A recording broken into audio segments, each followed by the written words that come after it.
No matter how calm the waters may be on the surface, down below, with awesome power and silent fury, they can destroy the submariner and his steel vessel in a heartbeat. It's been said the sea is a more hostile environment than space. Submarines operate in an inherently dangerous environment. They operate deep under the ocean, under tremendous pressures from the compressed ocean water, and any mistake, any technical malfunction can potentially be fatal. You can't bail out as you might in an airplane. You can't lower the boats as you might on the surface. You can't jump off the deck of a carrier and hope to survive and get picked up. There's no place to go.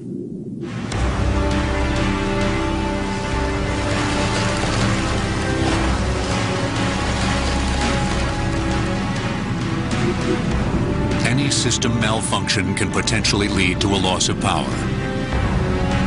If this occurs, the ship loses its maneuverability, its ability to generate breathable air, and ultimately, its ability to surface.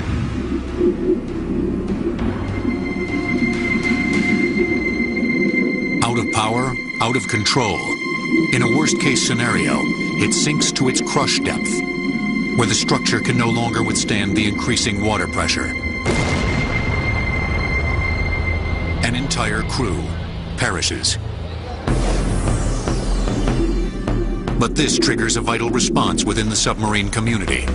The basic cycle goes that first we find out that something's gone wrong, then there's an investigation. We try to figure out why it went wrong.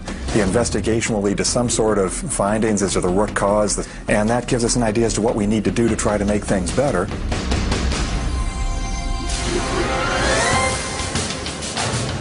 In 1968, mindful of successes and failures, the U.S. Navy was moving ahead with its nuclear submarine program.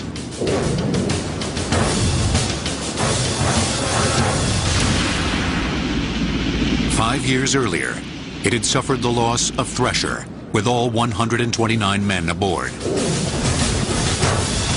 But after an investigation, it had implemented changes aimed at advancing the cause of submarine safety.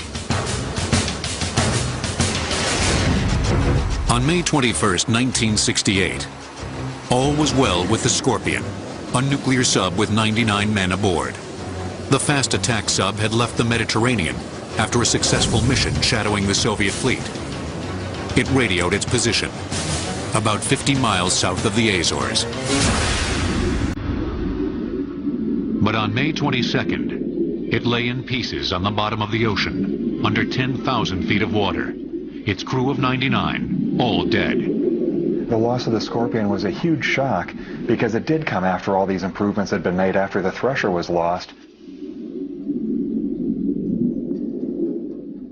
The story of the Scorpion is one of those painful episodes that defies the notion of closure. Many questions, few answers. There's no way of finding out what the crew was going through in the last moments of their lives.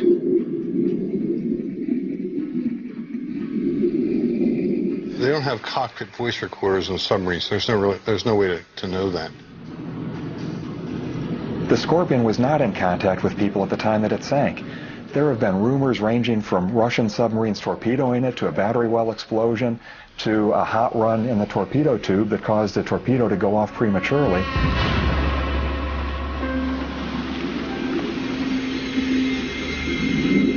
Two decades later, the Navy still wanted to know what had happened to its men and their sub. It built Jason Jr., a deep-sea robot, which was sent down to investigate. And sure enough, there was an explosion in the forward torpedo room.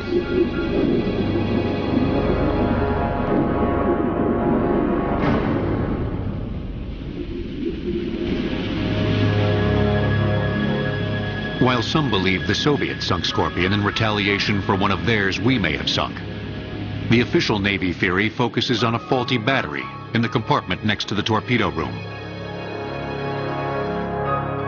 A now declassified Navy report from 1987 speculates that a battery explosion fits the damage to the submarine. There is a tremendous amount of energy stored in a submarine battery, even a small one like what we had on nuclear-powered boats, that could cause a fairly serious explosion. That could have triggered a subsequent explosion in the torpedo room, which would have blown a huge hole in Scorpion. It would have flooded rapidly and then sunk to its crush depth. When you puncture the hull of a submarine at that kind of a depth, the rapid change in air pressure causes the air to ignite and essentially snuffs out everybody aboard.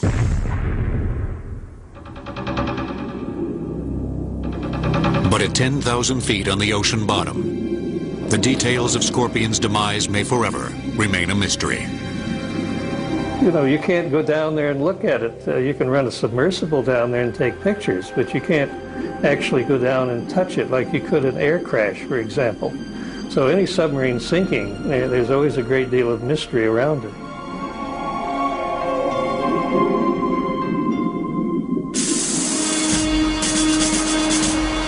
Nonetheless, the Navy forged ahead, acting on the most plausible theory explaining the Scorpion's untimely end.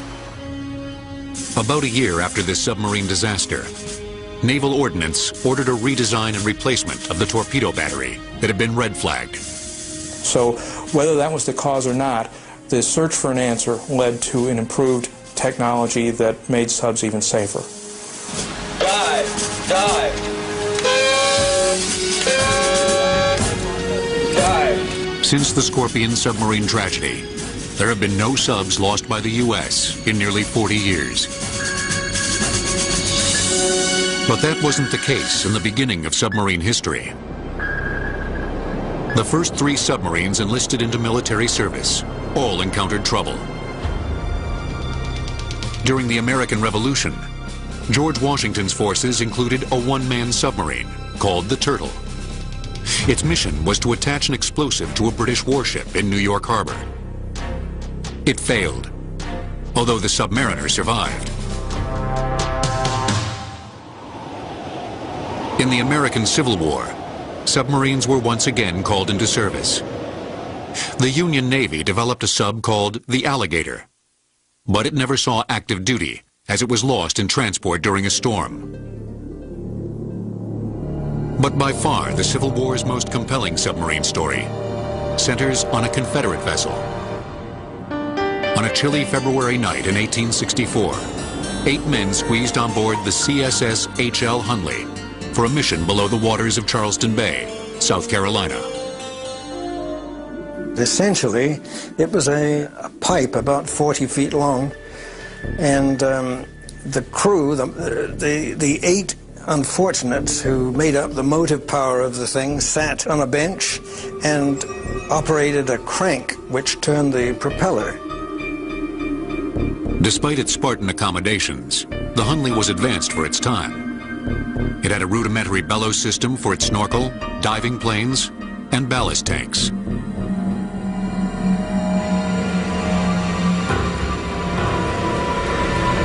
The mission of the Hunley and its crew was to sink the USS Housatonic by attaching its spar torpedo to the ship's hull.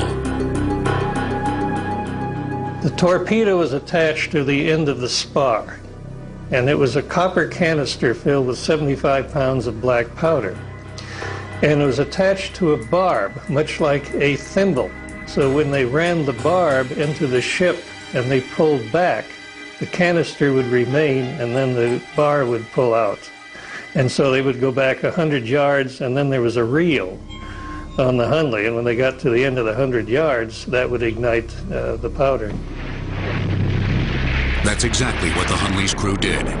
And when the explosion occurred, just as planned, the Housatonic began to sink. The Hunley had pulled off the world's first successful submarine combat mission. This much we know, but the rest of the story was incomplete for over a century. Well, the mystery was that the Hunley didn't return to port. And so what happened to the Hunley? The next day, the Confederates could see the mass of the Housatonic sticking out of the water, but the Hunley never came back. Remarkably, after a 15-year quest, the Hunley was discovered in 1995 by a team of underwater archaeologists under the direction of author Clive Cussler.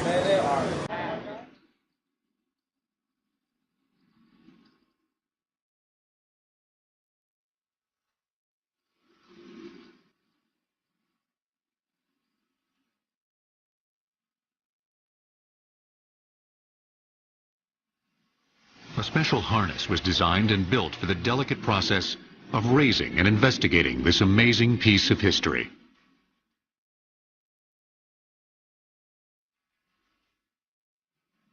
And it was about 1,000 feet off the Housatonic.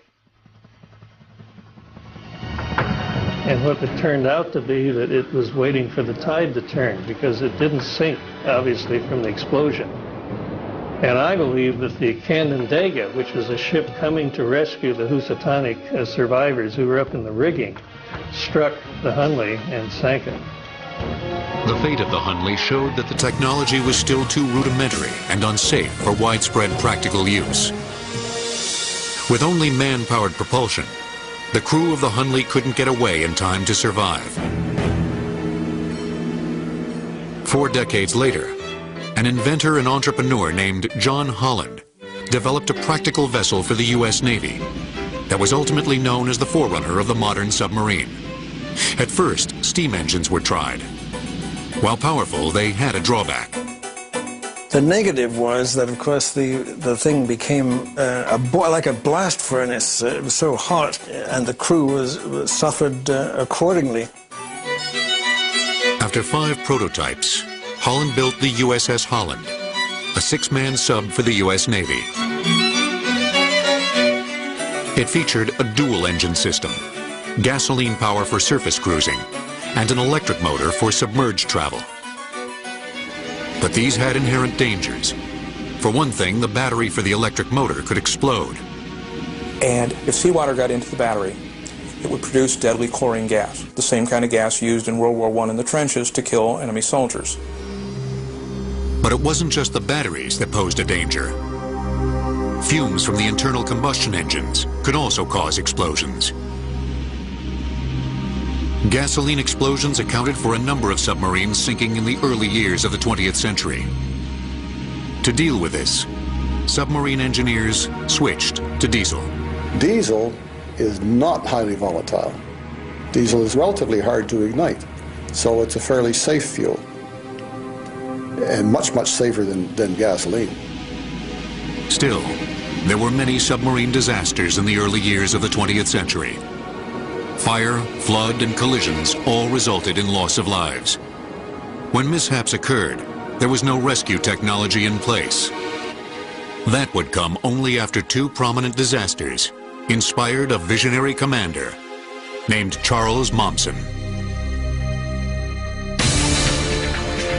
When the USS Scorpion went down, it was armed with 23 torpedoes, 2 of them nuclear-tipped.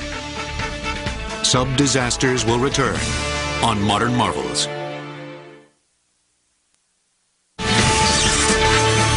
We now return to sub-disasters on Modern Marvels. On September 25, 1925, an American submarine, the USS S-51, collided with a cargo ship off the coast of Rhode Island and went down in 130 feet of water.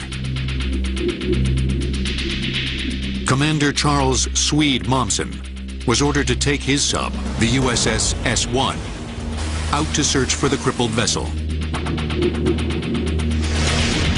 When he found it, he soon realized there were survivors. He knew there were people alive in there. They were banging on the hull. He could hear them, and there wasn't a thing he could do for them. And there wasn't a thing they could do for themselves. They had no way of getting out the boat.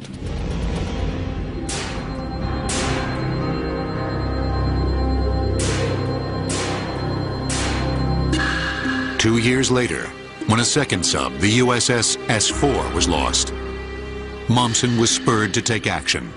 He sees the inadequacy of the measures taken, and so he decides that they need more sophisticated equipment, and he goes on to invent 2 types of devices that will be very important to the saving of submarine crews in the future. In 1929, he first tested what was to become the Momsen lung. Momsen's device was an oblong rubber bag with 2 tubes that recycled exhaled air. The lung contained a canister of soda lime, which removed carbon dioxide from exhaled air and then replenished it with oxygen. Soon, sailors were using the Momsen lung in disaster simulation training, in which they learned to escape from a submarine.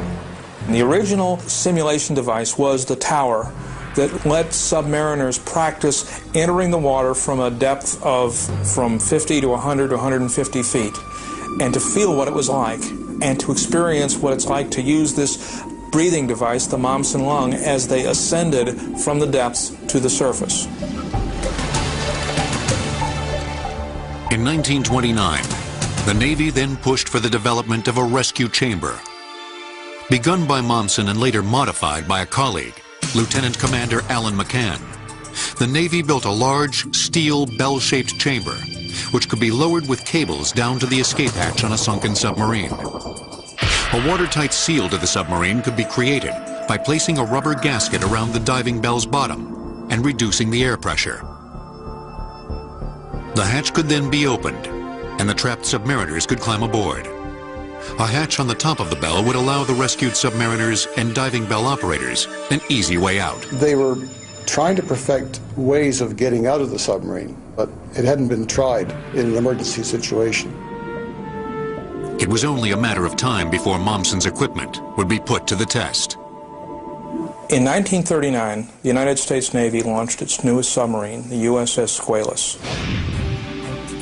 But it had new technology. It was the latest thing, and not everything was perfected. In its very first year, the USS Squalus had been refitted and was carrying out her post-refit trials off the coast of Portsmouth, New Hampshire.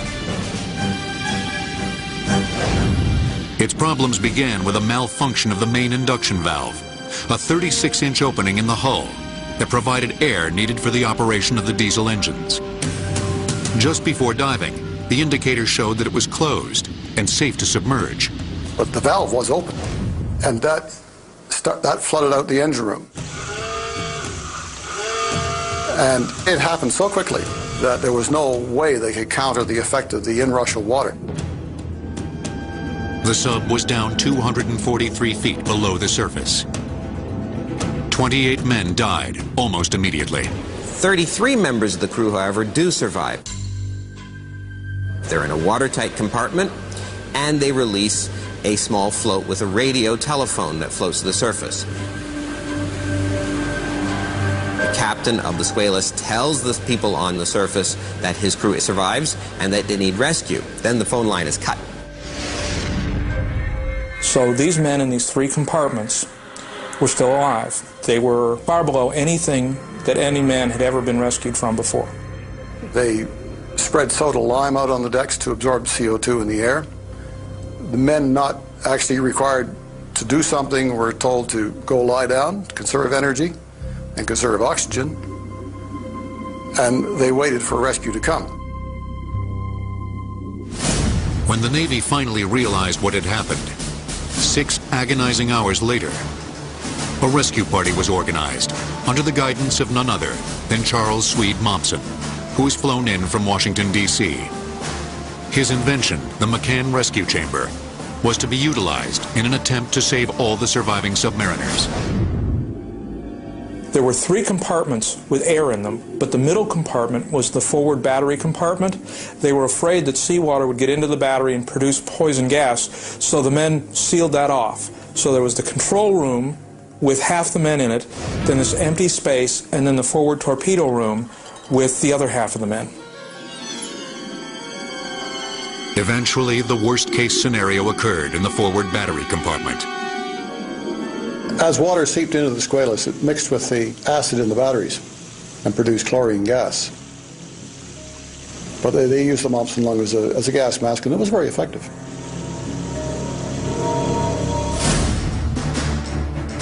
Meanwhile, on the surface, the Navy had gotten its ships, men, and equipment ready for the rescue. They were then able to lower the diving bell down and seal it against the hull and begin to carry the men up. Initially, they thought it would take 5 trips to bring all the men to the surface. But something told Momsen, don't play it safe. So he had them overload the bell and get them up in 4 trips instead of 5. On the 4th trip, the cable bringing them up broke. The bell was cast loose. It had one thin strand left. They got 50 or so crewmen to hold the cable and pull it up by hand.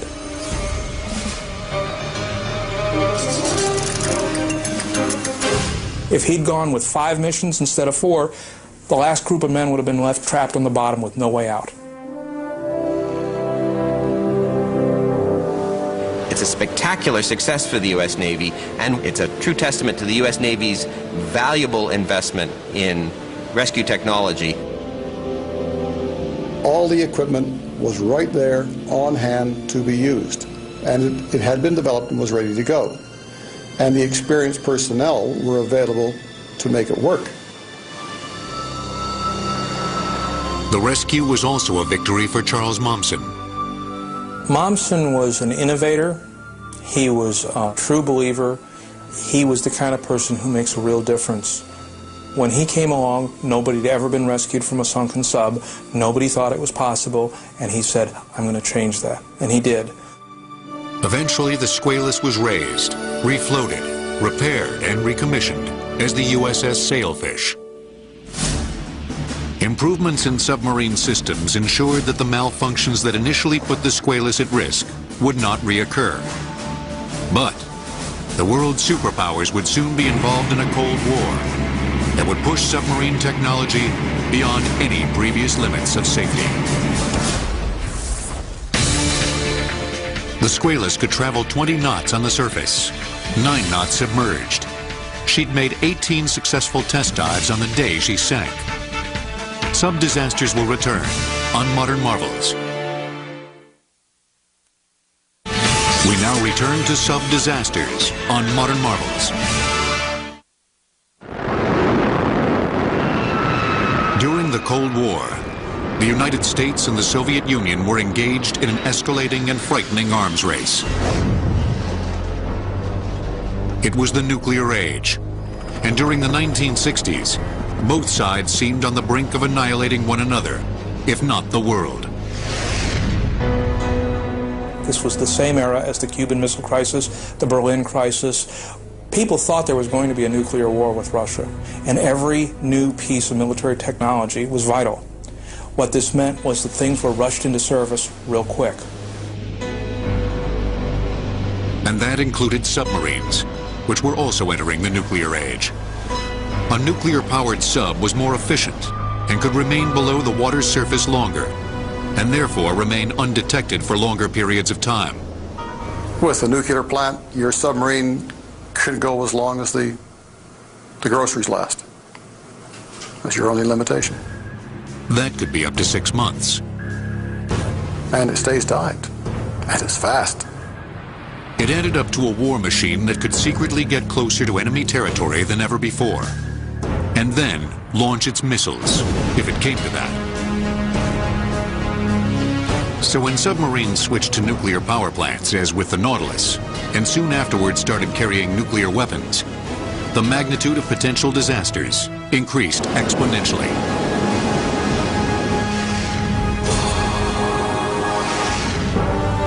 It's been a deadly game. The Russians have lost 5 nuclear subs, and the U.S. has lost 2. In every case, all men aboard have perished.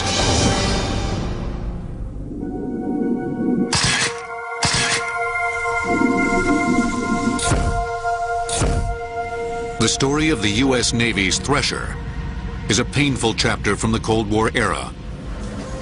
The Fast Attack sub was the 15th nuclear sub launched and the lead ship of the Permit class. Early in the morning of April 10, 1963, the sub was on a test dive off the coast of Cape Cod, accompanied by the U.S. rescue ship Skylark. It was going to what's called test depth, which is the maximum safe depth that a submarine can sail at. And it was in constant contact with the surface as it went through this dive. But at one point, Thresher signaled a message that it was having minor problems. This would be the last contact with the sub. My guess would be that the people on board were working through these things, that there was probably not a lot of panic, that they were just trying harder and harder to save things until they realized that they couldn't. The Navy would later conclude that the trouble began the previous summer, when Thresher had suffered some damage to 28 joints on its piping during shock testing. Others speculated that an earlier collision with a tugboat was another possible culprit. In either case, during Thresher's dive to test depth, a joint on a small pipe began to let water in, which immediately shorted out some electrical controls, which controlled the nuclear reactor. And when that shorted out, the reactor shut down. Out of power, the sub could no longer communicate with rescue ship Skylark. At this point, it began to sink. Submarines work like airplanes. As they move through the water, they have a certain buoyancy. It helps them keep up. When they lost power, it started sinking. And it was already at test depth, the maximum safe depth.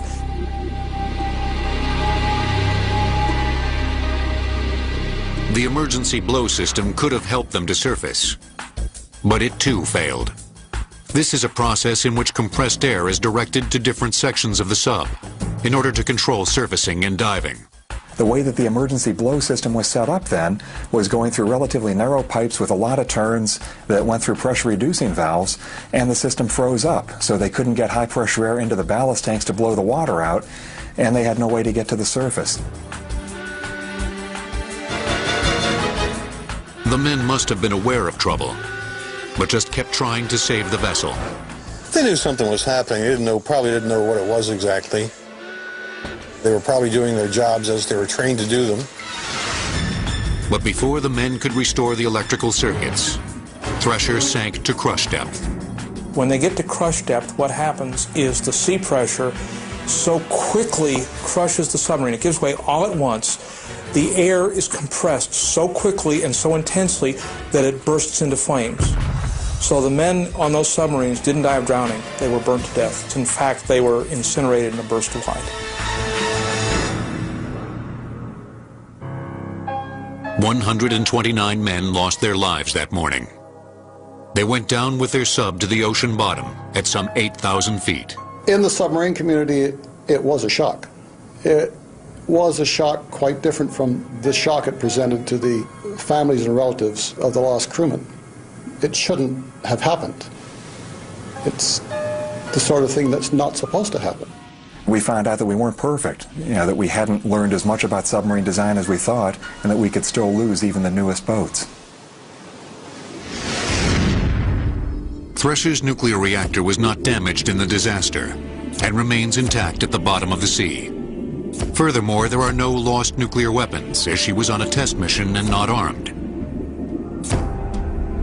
The Thresher tragedy led to a number of changes aimed towards averting disaster.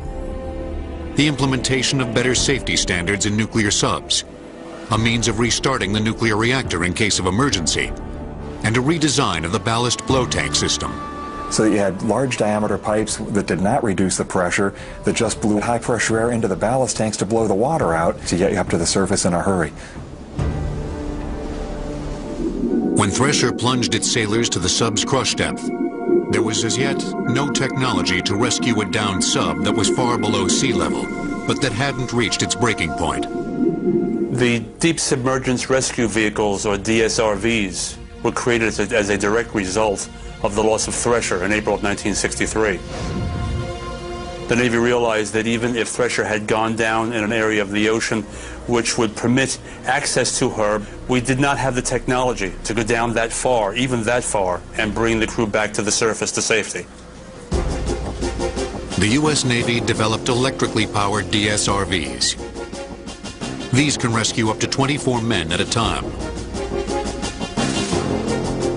Loaded up on a C-5 transport plane, they can get to a sub in distress in any ocean in a matter of hours. In fact, they can even be piggybacked on another submarine. They have cradles made for them that allow them to be piggybacked on another submarine.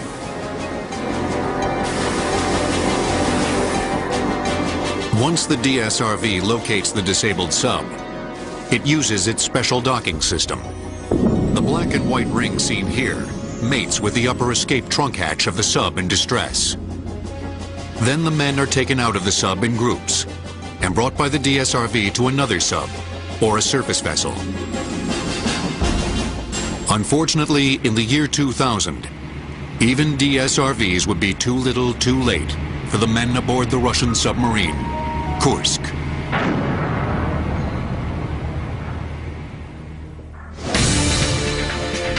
The Thresher broke up into 6 major sections, with debris scattered over 400 yards square. Sub-disasters will return on Modern Marvels.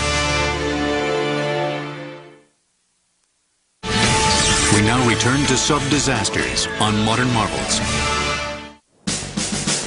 In over 40 years of involvement with nuclear submarines, the Russians suffered the loss of 5 vessels and hundreds of lives. While the U.S. certainly made its share of mistakes, it hasn't lost a nuclear sub in nearly 40 years. So why the disparity? Communism did not reward people for doing good work, as a result of which there wasn't any point in doing good work, and as a result of that, they got a lot of bad work. Their theoretical people were world class, and still are. But unless you can tighten a nut on a bolt, you're going to have things break. During the Cold War, both the U.S. and Soviets were hurrying new technology into service. The U.S. paid the price with the losses of Thresher and Scorpion. And the Soviets suffered in this deadly game as well. They were rushing to catch up, and they cut corners. In addition, because of the Soviet environment, decisions were made politically. Mistakes could mean the end of a career, even the end of a life, so people did not report mistakes. And it bit them hard in engineering that they couldn't produce quality goods to deal with a specific task. And that cost a lot of lives for the Soviets. Today, the Kursk has the painful distinction of being Russia's most famous lost nuclear sub.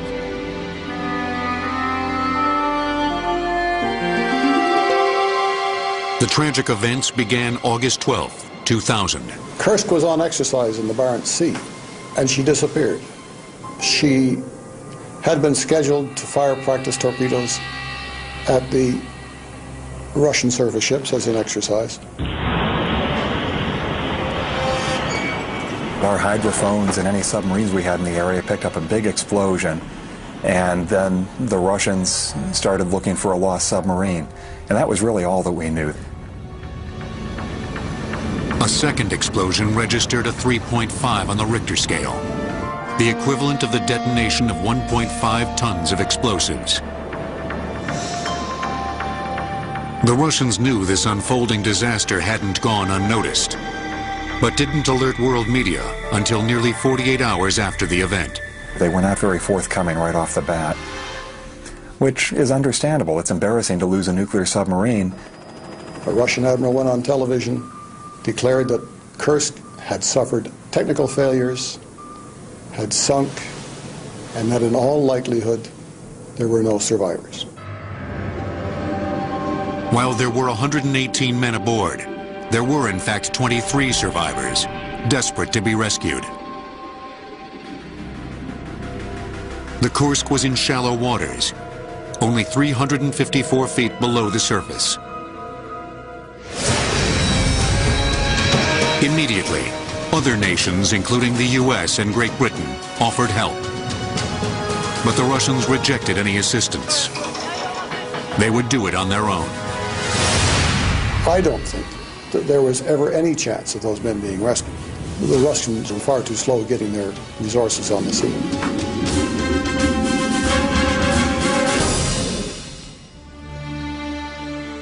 Had everybody had the right equipment online and ready to go at that very moment, maybe somebody might have survived. That requires about 4 consecutive miracles, and emergencies happen at unexpected times. That's why they're called emergencies. In October 2001, the Russians, aided by the Dutch, raised the Kursk and removed her nuclear reactor and weapons. What caused the sinking of the Kursk? A Russian commission concluded the most likely cause for the explosion was a collision with another sub. They based this on 2 facts. First, the long and deep scratch marks along the side of Kursk. Secondly, the USS Memphis was tracked in the area at the time of the disaster, and shortly afterwards, docked in nearby Norwegian waters for emergency repairs, the nature of which has never been disclosed.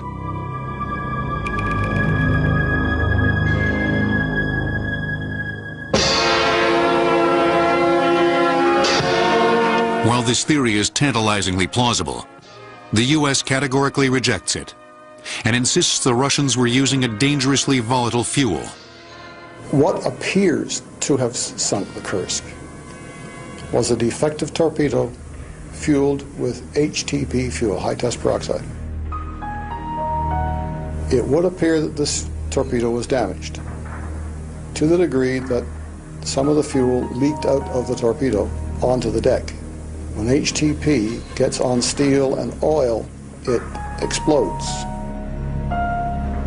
What really caused this disaster will probably never be ascertained. But the bottom line is this. Had those sailors had equipment to help them breathe, they could have possibly survived until rescue crews got to them. They had atmosphere cleansing equipment back there of some kind. The Russian equivalent of an oxygen generator and a CO2 absorption unit to clean the atmosphere. It seems that in an attempt to get this equipment going, they started a small fire, which depleted the oxygen in the compartment and rendered the machinery useless. So they were, regrettably, they were pretty well doomed.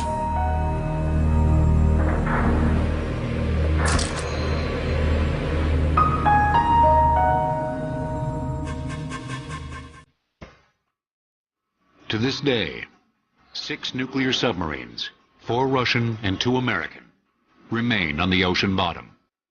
They have nuclear power plants and an estimated 44 nuclear warheads, some on torpedoes, some on missiles.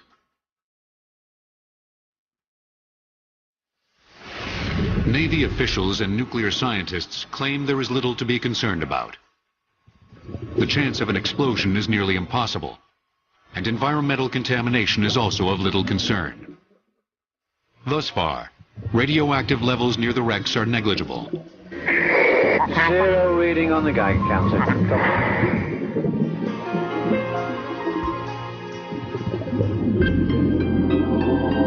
The lost subs at the bottom of the sea will no doubt persist as grim reminders of what can go wrong in a submarine. But instead of looking back, navies around the world look forward to what they can do to prevent disaster. In the area of emergency operating procedures, simulators provide the best training. A special Dutch barge used 26 steel cables to pull the wreckage of the 18,000-ton Kursk from the bottom of the Barents Sea. Sub-disasters will return on Modern Marvels. We now return to sub-disasters on Modern Marvels.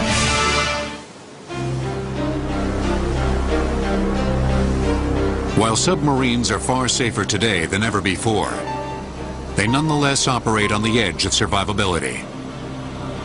Danger is never eliminated, only managed.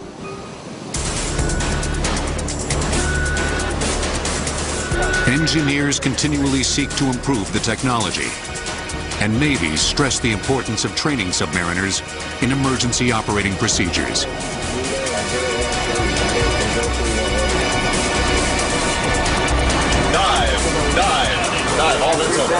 The crew has to react immediately and instinctively. If you've gone through realistic disaster drills, you're not likely to be scared and frozen in place during those critical first seconds when survival, maybe for the entire sub, is dependent on what each individual does. Today, submarining has become a much safer occupation because the disasters that have happened in the past, we have learned a very great deal about what can happen and how to prevent it from happening.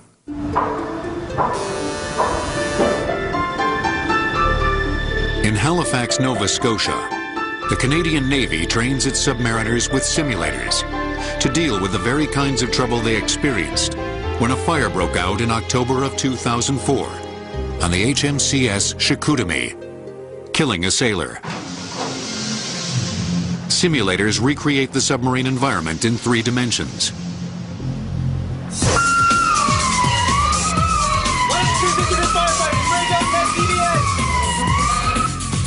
Equipped with flexible motion platforms and computer-generated virtual systems, simulators provide a realistic experience. Here's smoke. Break out 10 CBS. Line up the true system for firefighting. Simulators are able to reproduce with amazing accuracy situations that are critical underwater that might endanger the life of the submarine and its crew. So the reality level at which the training is conducted is very, very high. You can feel what it's like to fail and know that you're dead, and then come back and feel what it's like to succeed and know that you've saved your own life and probably that of your crew. Full dive on the planes. 2 down. Simulator scenarios are all set up in the facilitator operating console. From here we can control the majority of the faults and systems in the simulator. Pull ahead. Pull down the planes. Pull out the planes. Down on mass. I'm actually going to trip the forward MG, a motor generator which provides half the electricity, AC electricity on the submarine. 2 down. The loss of the motor generator will complicate an emergency go-deep scenario, in which the men have to rapidly dive the sub in order to avoid collision with a surface vessel. Pull ahead. Pull down the planes. 10 down. 55 meters. Midship's down all mass. In another training area, an engineer deals with the same emergency, but instead of controlling the sub, he's working with the engine.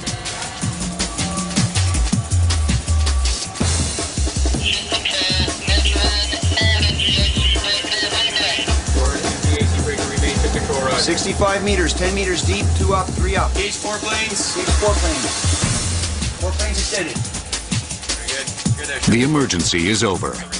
The men have reacted to the situation with skill and confidence. In another part of the world, on a real submarine, sailors stay keenly focused on their tasks and take nothing for granted.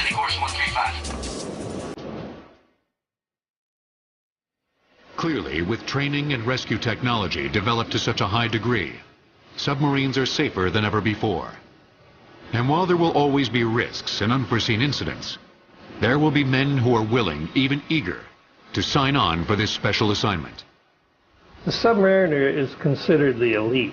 So I think it's the romance of a submarine is what really attracts men to serve on a submarine. And just as the sea seems limitless, so do the possibilities for submariners. The ocean, and under the ocean, the sea bottom, is the last great unexplored territory on Earth. The technology that's been developed to put those submarines to sea, to keep them there, and to make them safe, is going to be technology that will be applied to the future exploration of that vast sea bottom. Every disaster has triggered new technology, new answers, and a new commitment to make sure that if a man survives in a submarine disaster for even a little while, that he can be rescued.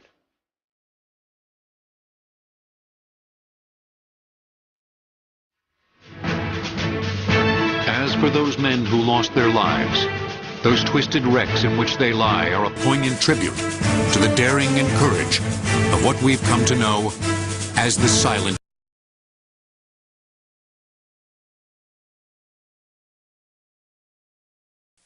There is a treasure map on the back of the Declaration of Independence. National treasure, history, or Hollywood? We sent our own historians to investigate. There is something on the back of the Declaration of Independence.